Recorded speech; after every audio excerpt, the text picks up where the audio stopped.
Saudara-saudara sekalian, menjadi pemimpin dalam kancah krisis perang itu masalah hidup dan mati. Kalau kalah, mati atau dipermalukan atau dijajah. Kita tidak menghendaki perang. Saya mantan jenderal. Saya mengerti dan saya paham apa itu pertempuran. Perang destruktif. Ibarat pohon butuh 20 tahun untuk tumbuh, hanya 15 menit untuk tumbangkan. Negara, masyarakat, desa pun, provinsi pun, kota butuh ratusan tahun untuk berdiri dan berkembang. Hancur dalam beberapa menit, hancur dalam beberapa saat. Karena saya mengerti itu, saya terus berjuang, terus memimpin dengan mengajak, mari kita belajar dari sejarah, mari kita waspada, mari kita galang persatuan, mari kita hindari perpecahan, mari kita hindari konflik. Saudara-saudara, ini situasi yang kita hadapi. Di tengah saya diundang di acara ini, saya ingin mengatakan bukan pengurus Muhammadiyah yang harus terima kasih saya hadir. Saya yang terima kasih karena saya merasa tidak hanya kehormatan, tapi saya merasa penting bagi saya untuk bisa bicara kepada tokoh-tokoh Muhammadiyah, kepada para guru, kepada para ustadz, kepada para ulama. Ustadz, guru, ulama adalah pendidik bangsa, adalah panutan rakyat, panutan masyarakat. Sekali lagi saya katakan, apa yang kita lihat hari ini, situasi dunia mengajarkan kita, memberi peringatan kepada kita agar kita waspada, agar kita bersyukur. Kita harus bersyukur negara kita hari ini kita tidak dibom. Hari ini Masjid Istiqlal masih berdiri. Hari ini Universitas Muhammadiyah masih utuh. Pabrik-pabrik kita tidak dirusak. Saudara-saudara sekalian, mari kita buka televisi, kita buka YouTube, kita lihat apa yang terjadi di hampir setiap negara, apalagi negara Muslim. Lihat, jangan percaya Prabowo. Lihat apa yang terjadi di Gaza. Lihat, anak-anak tidak berdosa. Angka terakhir diperkirakan 5.000 anak di bawah umur 1 tahun mati terkubur. Ribuan lagi kita tidak tahu. Belum anak di atas 1 tahun, belum orang tua, belum ibu-ibu.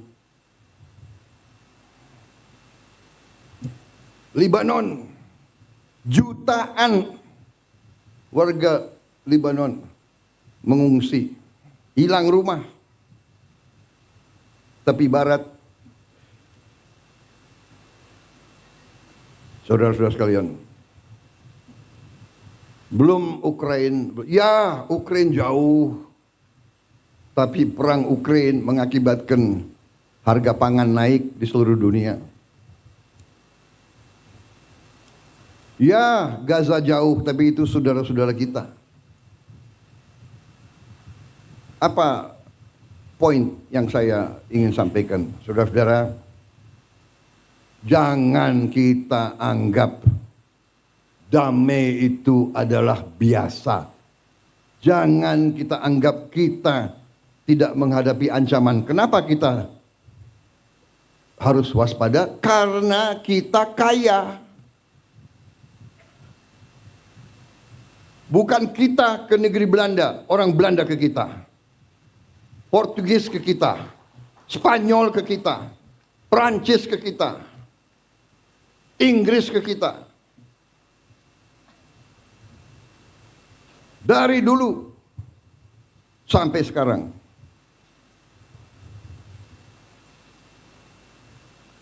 Saudara-saudara, saya kira pelajaran termasuk di semua agama, pelajaran agama Islam pun mengajarkan bahwa kita harus bertanggung jawab atas keselamatan kita sendiri, keselamatan keluarga kita, dan juga atas harta kita. Jadi saudara-saudara, dalam kondisi penuh ketidakpastian, di mana hitungan sekarang adalah di Eropa terjadi kurang lebih 17% kemungkinan perang nuklir. Ini pengamatan pakar-pakar di Eropa. Karena negara barat mengizinkan peluru-peluru jangka jauh, jarak jauh mereka menyerang Rusia. Rusia sekarang mengatakan dia boleh menyerang negara-negara barat menggunakan senjata-senjata yang paling mutakhir. Belum Timur Tengah, belum di Asia, Taiwan dan Korea Utara. Kalau tidak salah tadi malam pemerintah Korea Selatan menyatakan keadaan darurat di Korea. Jadi saudara-saudara, marilah kita jangan terlalu lengah, jangan terlalu santai. Kita non-blok, kita tidak memihak, kita menghormati semua negara. Itu maunya kita. Tapi saudara-saudara, 40% dari seluruh perdagangan dunia lewat lautan Indonesia. 40% seluruh perdagangan seluruh dunia lewat perairan kita. 70% energi Tiongkok, Korea, dan Jepang lewat perairan Indonesia. Bisakah kira-kira kalau terjadi perang besar, bisakah kita tidak terseret? Untuk itu kita butuh kepemimpinan politik yang handal. Dan kepemimpinan politik yang saya maksud bukan kepemimpinan politik yang hanya dari pemerintah. Dan untuk itu perlu ada kerukunan, perlu ada jiwa besar dari semua kalangan. Kita banyak berbeda. Perbedaan itu baik dan wajar. Kita berbeda suku, kita berbeda agama, dan untuk itu saya ucapkan hormat saya kepada Muhammadiyah. Saudara buka lembaga-lembaga pendidikan tidak hanya kepada umat Islam, tapi buka untuk semua.